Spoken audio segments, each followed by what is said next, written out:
And so I never knew what feeling good, really good, felt like until Prashant, how did you find carnivore? it's been a long journey, I suppose, until the light bulb moments go on. But I think maybe around 6 years ago, as far as strict carnivory, I never really heard anybody talk about that until maybe Bart K. And I was really interested in the metabolic processes from me having a science background, and it drew me in. And then, but I was at the same time I was exposing myself to a lot of content creators like Ivor Cummins from the Fat Emperor, and I found him fascinating. Along with he had his the guy that he collaborates with quite a bit. Jason Fung, that's it. And so that kind of started the rabbit hole. And as far as practicing, I think my first initial foray into, I would say the precursor to that was fasting.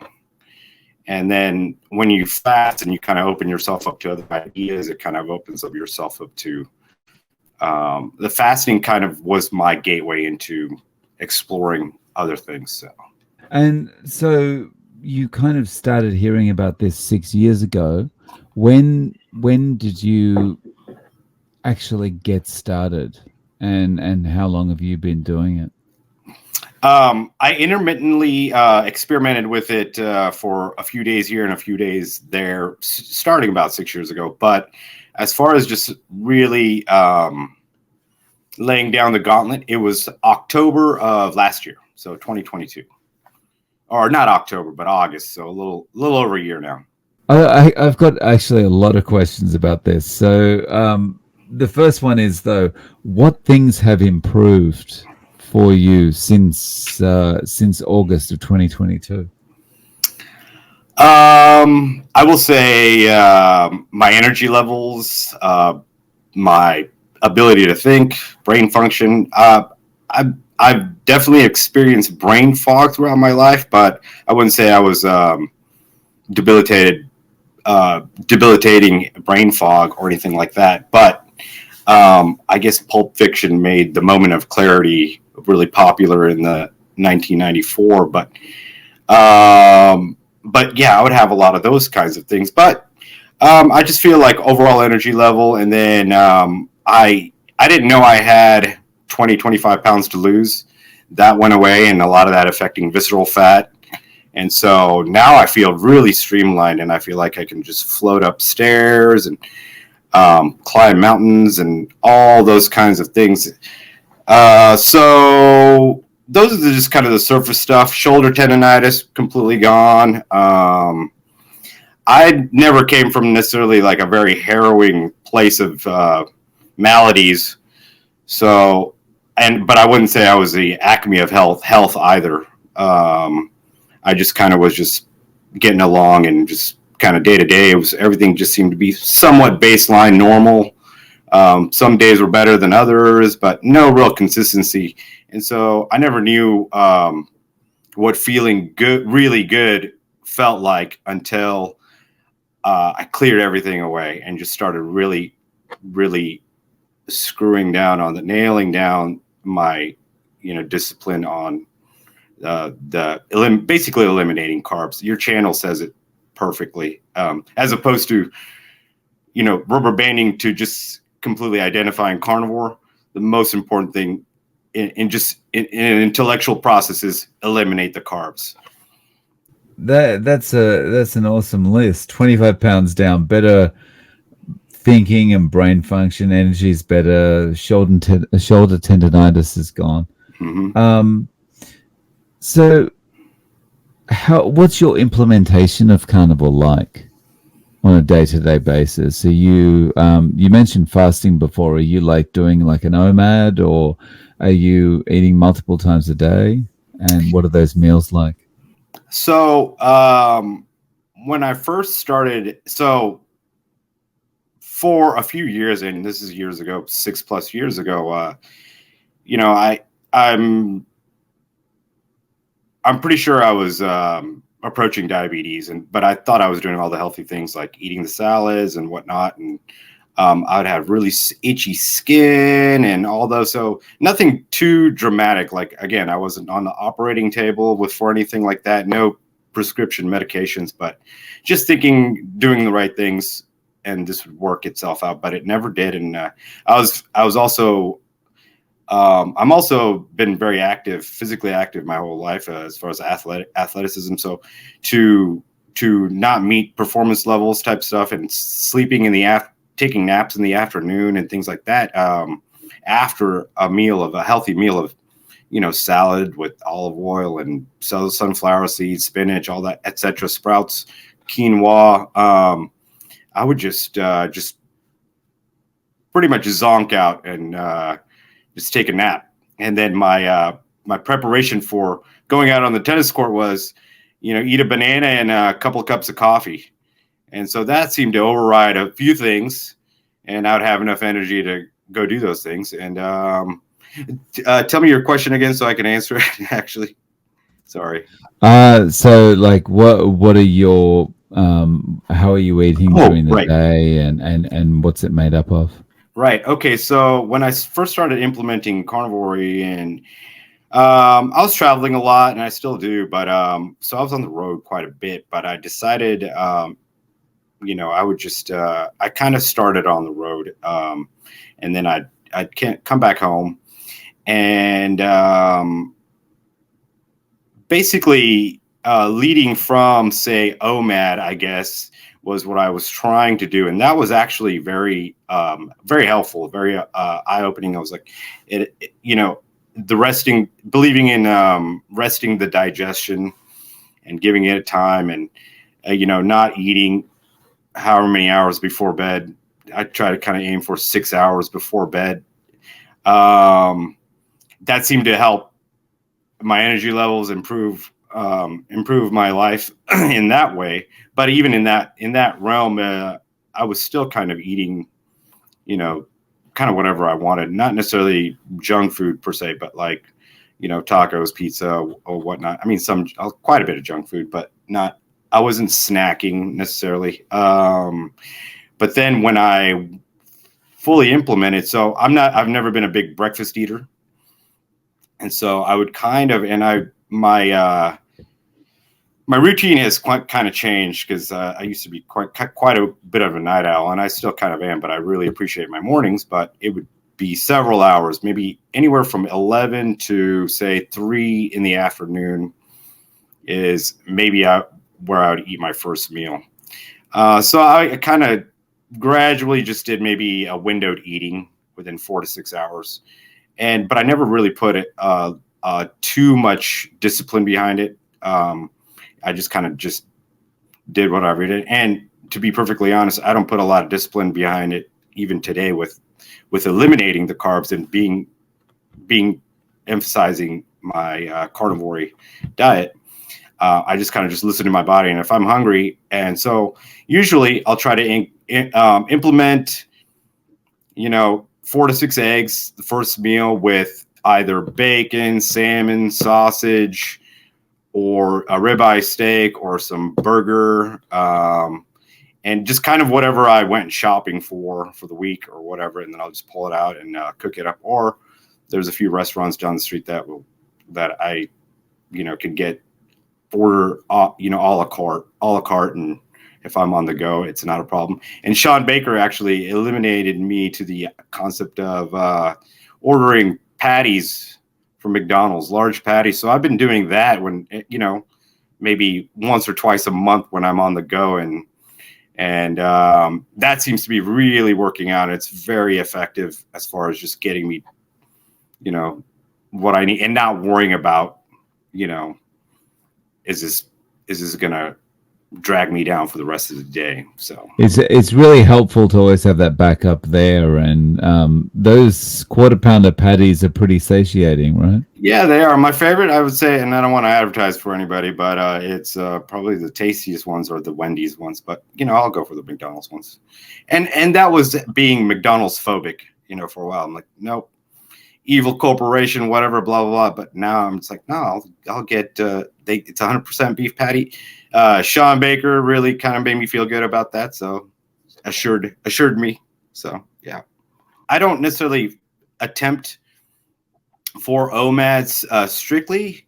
I kind of just let my body gravitate towards what it wants to do. And a lot of times it is 2 meals a day. It might be one they might be 2 of the same size meals in the same day, or it'll be one big meal and then maybe one little, just like, and referencing Anthony Chafee now, just eat it until it doesn't taste good. And so that's kind of like, there's a lot of time. My favorite restaurant in the world is Texas Roadhouse, and I don't order any of the sides.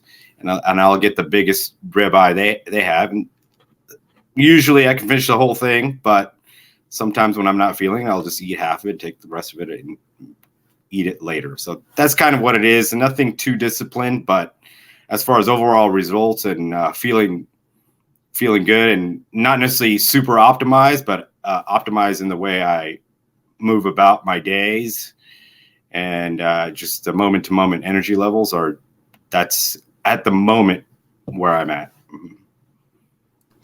And how have family and friends reacted to this? I mean, it's been over a year. Are they like, are you ever going to eat a vegetable again? Or are they just going, oh, well, that's your thing now? Well, it certainly depends on who you talk to. Some people will be like, are you crazy? Broccoli's good for you. What you need to eat that stuff. And to be fair and not throw anybody on the bus, I was completely in line with that type of logic. Growing up in the way I did, even though I grew up eating omnivore, but my parents were both vegetarian. Yeah, so following the science, whatever the science was, nutrition science, and your mainstream guidelines would suggest that, yeah, you're crazy for not eating vegetables. And but there are some in my sphere of influence that really take on and listen to it, because maybe something in their own intuition rings true. Like, oh yeah. And maybe they realize they don't even like vegetables in the first place, but they maybe just been force feeding it this whole time, thinking, yeah, I got to get that in before I party or whatever, So, and that was definitely my line of thinking as well. So, there is a little bit of a cognitive dissonance and subconscious biases to really get over that hurdle. But for some people, not for all. But a lot of it is I've really had to drill it down, especially the people in my immediate surroundings. It's like I will push through their pushback, and then for some people it's taken some time, but they're now on board. And I'm not trying to change the world or anything, just people around me, because I have to be hanging out with the same kind of energy level in the things I do, and especially like, say, my business partner or my best friend, and we have things to talk about beyond feeling bad or whatever. It's like, okay, get over your ailment so we can go do this other thing. We got other things to do besides think about what our next snack is going to be. It's like, when you look at the before times and now, how has carnivore affected you in the business that you're in? I would say, I think the goal of maybe the human condition was, again, referencing moment of clarities, were the things to strive for. And now I feel that that's with me. I have moments of clarity constantly from the moment I wake up to the moment I go to bed. So with anything, even interpersonal, business wise, anything in the real world, is, for me, I feel like I can just think through it faster and faster. It's just, things are clear. I think the most important thing for me was to what maybe I noticed, and all discoveries for me are revealed in retrospect. So, it's kind of like I didn't know how good it was I didn't know what it felt like to feel good, or as good as you can be, even though, so the baseline is just different. Um, Again, maybe not super revolutionary, but, any little increments here and there can have magnitudes of results, in effect. So, for me, I could think through stuff real easily without frustrations. Or if there is, everybody's life is riddled with problems, one after another, and it's just a matter of like getting to it and solving it. So I guess another way to put it is, everybody has their desires and ambitions and goals, but for me, it has always been met with, lethargy or laziness or non-motivation. And even though, so that's where the frustration lies. It's like, I want to get out and do these things, but then I'm just like, no, just the motivation wasn't there. So now I don't have those issues anymore. It's like, it's just more a matter of like, well, just got to go do that.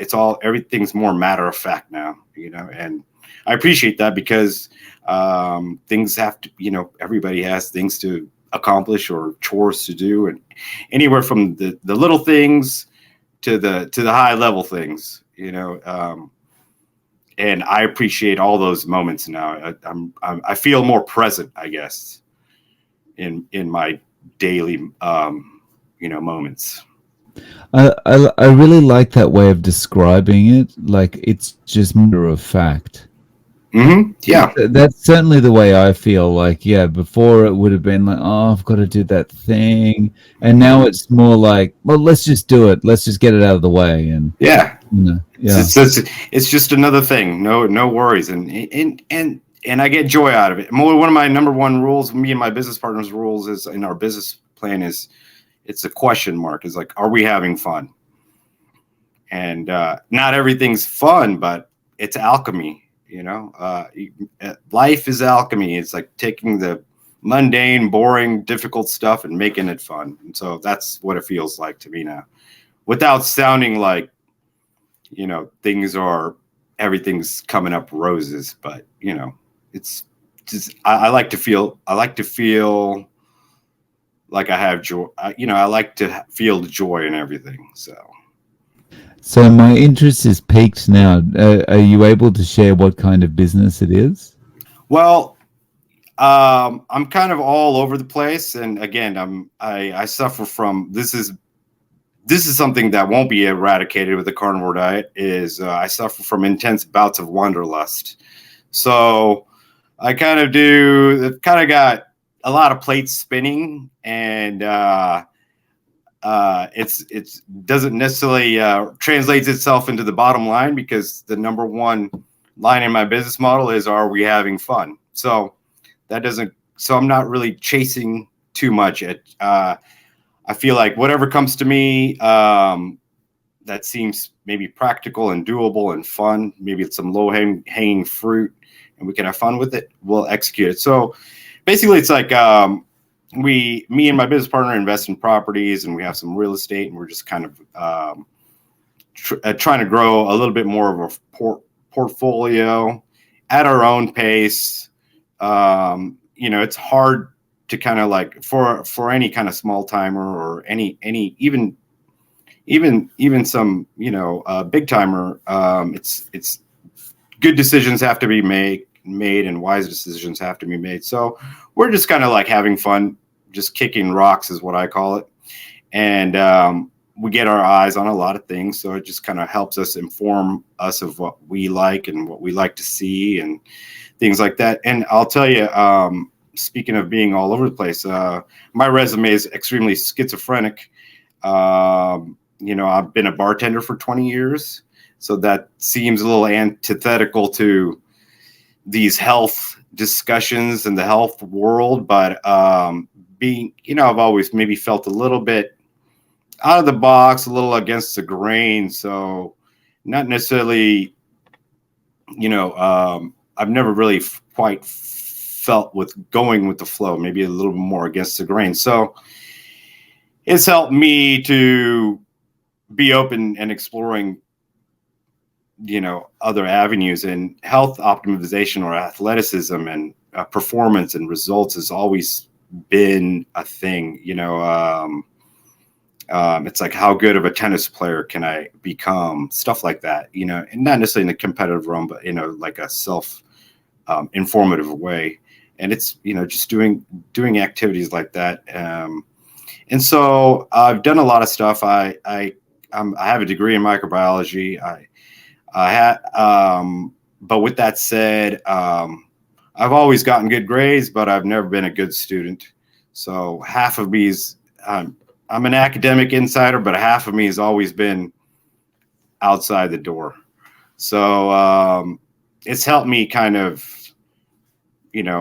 dissect common narratives versus, engaging my, what would you call it? Like a conspiratorial mind, or in like just a seeking mind. And so maybe without sounding pretentious, it's like I do have that kind of intuition where something doesn't sound right or feel right, and I'd have to question it even farther, as opposed to maybe taking things for granted. And I have taken a lot of things for granted. I've had to question those things too, and question those subconscious biases, and out with the old, in with the new kind of stuff. So but yeah, I've been a bartender for 20 years. I've done work in pharmacology and toxicology and chemistry. And so I can read the literature and the scientific papers. And so a lot of this stuff is it flows. I can read that. I can read all the papers. I can understand what someone's saying. And with that also comes, as far as experimentation goes, I like ivermectins because he comes from an engineering background, and I'm also a data-driven person in some of the stuff I do as well. So I really like patterns, data points, and things like that. And my father's an engineer, so that makes sense. I don't really believe in the compartmentalization of scholastics or anything like that. I think everything can fit together and is connected.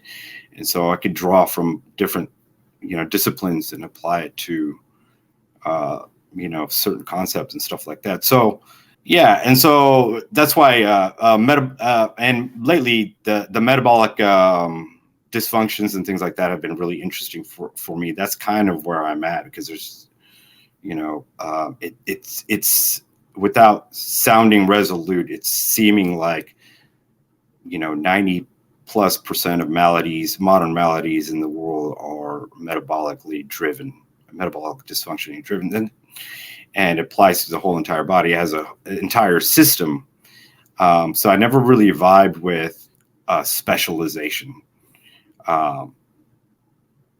And so, because, something, and that's the other thing that that was another light bulb moment, 6-7 years ago, where the concept of Alzheimer's being type 3 diabetes. And I'm like, that's really interesting. That's a metabolic, issue. And my mother was diagnosed with type 2 diabetes 25 years ago. So that put me on a trajectory of doing my own research and things like that, as well as, credit to my parents. They're diggers as well. And they're really doing their own research. And my mother still maintains vegetarianism, but she on the books, her blood work, everything shows that she doesn't have any diabetes anymore. And, she's turned around. She's went to India for some health vacations. What do they call that? Health tourism, to some Ayurvedic hospitals and stuff like that. And they did their Ayurvedic magic and stuff like that. So she's on the course of and they're in their 80s, they're 84, and they seem to be doing well. And so, but they're still eating all the oatmeal and stuff like that. And I've been trying to instill in them, hey, just eat some eggs in the morning. All right. If you got to eat your very regimented, very, it's like eat the eggs. And my dad actually tried that experiment, and it worked for him. It was like he didn't take a nap in the afternoon, sustain energy levels, no snacking. So This is it for you, Prashant. There's no going back. You're carnivore for life at this point. um yeah, a short answer, yes. I don't really. So when I started in October, I mean August of last year, I never really thought I had a sweet tooth or anything like that.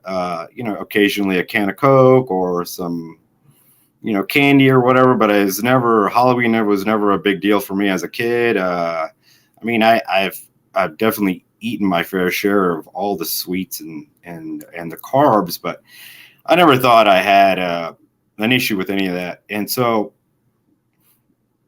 I will say the first month and a half when I um, pretty much went strict elimination, it ramped up, it upregulated any kind of addiction I would have had.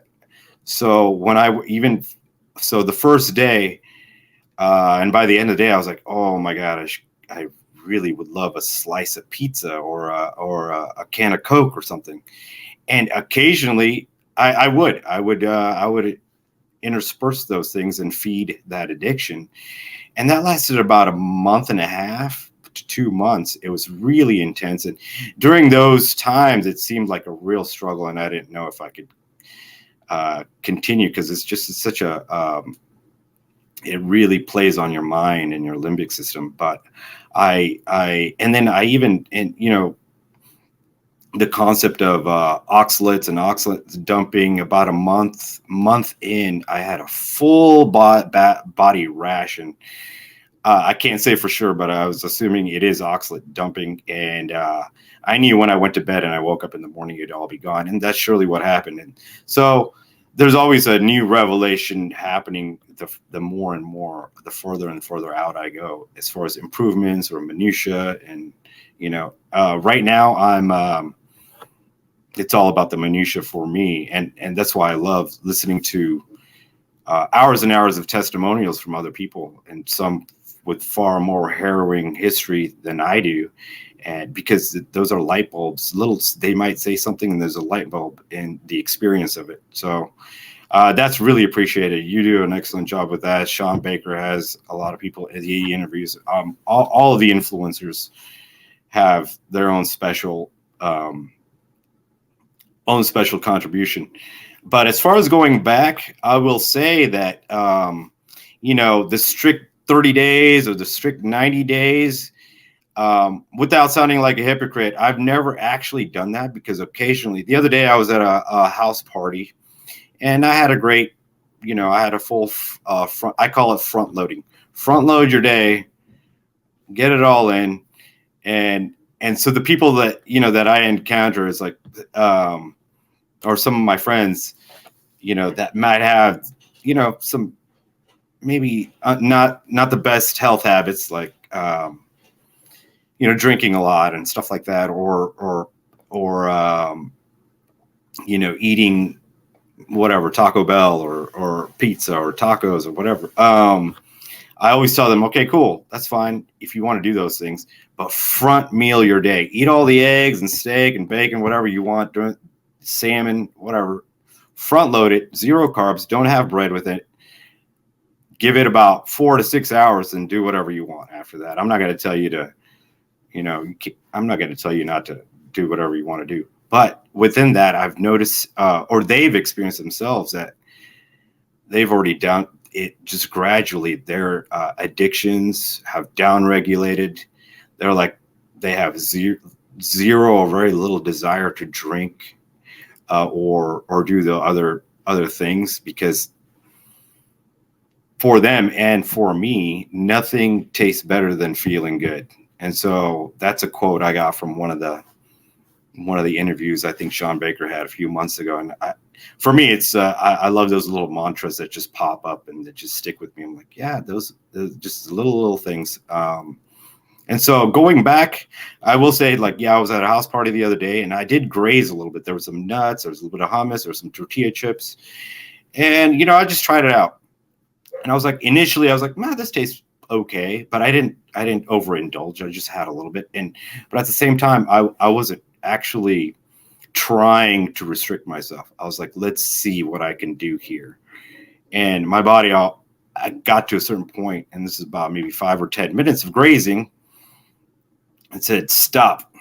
And I could feel it. It wasn't, it wasn't horrific or anything. It wasn't deathly or anything, but I was like, ooh, something's not right there. And then I looked at the platter on the table and I was like, none of that looks good to me anymore. I don't even want the whole rest of the time. So those are little information packets that that inform myself. And, I won't turn my nose up to any of it. I'll see what I can get away with. And it turns out I have no desire, to go down that route. So as far as like maintaining this way of nutrition and eating, yeah, I'm 100% convinced. There's no going back, and it's just for the sake of like I just enjoy my moments more when. And one thing I will notice, I will tell you though, I noticed even while I was grazing and all that, my metabolic flexity has definitely improved. Whereas when I was talking to you about, a few years ago, I was eating all those salads and stuff, and it was almost an immediate snooze fest. And now when I do those things, I don't necessarily have those food comas or whatever you want to call it, insulin spike, blood glucose spike, or anything like that. It's my metabolic flexity is increased. I feel like my body is more efficient. But at the same time, if I were to continue to just eating those snacks in maybe 2-3 days, I would be back to where I was years ago. And so I can tell that difference now. The good thing about that is that I'm sensitized to my body and the way it feels, depending on the input. So even if I went on a 3-day bender, and then maybe the next 2 or 3 days were awful, I know I can get back into where I need to be. But that's not necessarily a wise idea. I don't really necessarily want to experiment like that ever. So yeah, I guess short answer is I don't see any sense in going back to adding in more carbs. Nice. And just to echo what you said about, you seem to have more flexibility when you do that grazing. Certainly from my side, that's how I felt as well back when I was doing keto a few years ago, when I was well into it. And yeah, you could get, you could go out and you could have that ice cream or something like that. And if that was just that one ice cream that you had or something like that, then you'd be okay. But, follow that up with an ice cream every night, and that's when you start to have the problems. Mm-hmm. Exactly. Yeah. That's when I did start to have the problems, and that's why I fell off the last time.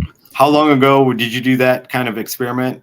That was about 2014, I think. So I think it was 2013, maybe. Yeah. Okay, so you were becoming more aware of your metabolic flexibility and things like that as well. So yeah, I think that's an interesting observation to make. Yeah. An important one for people to really pay attention and be aware of what's going on. Yeah, definitely. Yeah. So, Prashant, do you have a YouTube or an Instagram if people want to reach out to you? So I don't feel like, I think there's just so many amazing influences out there, you included in that mix, and just shooting up the charts. And For me, I don't feel like that's where my strengths are, and I do not have a strong social media presence. But I do. It's part of my journey. Is when I became interested in nutrition and stuff. I think just on the. Well, let me just go ahead and answer your question. The answer is no. But with that said, there are a few things that I've dabbled into on kind of like the media stage that may contribute. And I made a documentary short in 2007 called Localize Me. And it was a direct influence from Supersize Me, which the movie, in my opinion, made a huge splash in the awareness. For me, anyway, it was very influential in the sense of like making me aware of biomarkers and things like that. And wow, something like this could happen in 30 days. And so the concept of Localize Me is the opposite of that. So taking someone and putting them on a clean path for 30 days and see what happens to their biomarkers. So it's like an 18-minute short that's on YouTube. All one word spelled with a Z. So if anybody wants to look at that, it's pretty low production, kind of, whatever. I always make fun of, I don't want to sound like I'm a filmmaker or anything like that, but it was my foray into the film world. And I've worked on a lot of films over time in production, things like that. Speaking of my resume being schizophrenic, but so that's a little bit of point in pride, even though it's a little piece of crap film. But it was a fun project, and I would say with that, it was more of an exercise of like a keto style. Before I knew what keto was, that's what was going on in the content of that film in 2007. So if anybody wants, it's all one word, Localize Me. So. Okay, I'll link to that in the description. Thank you very much for that. Yeah, that's awesome.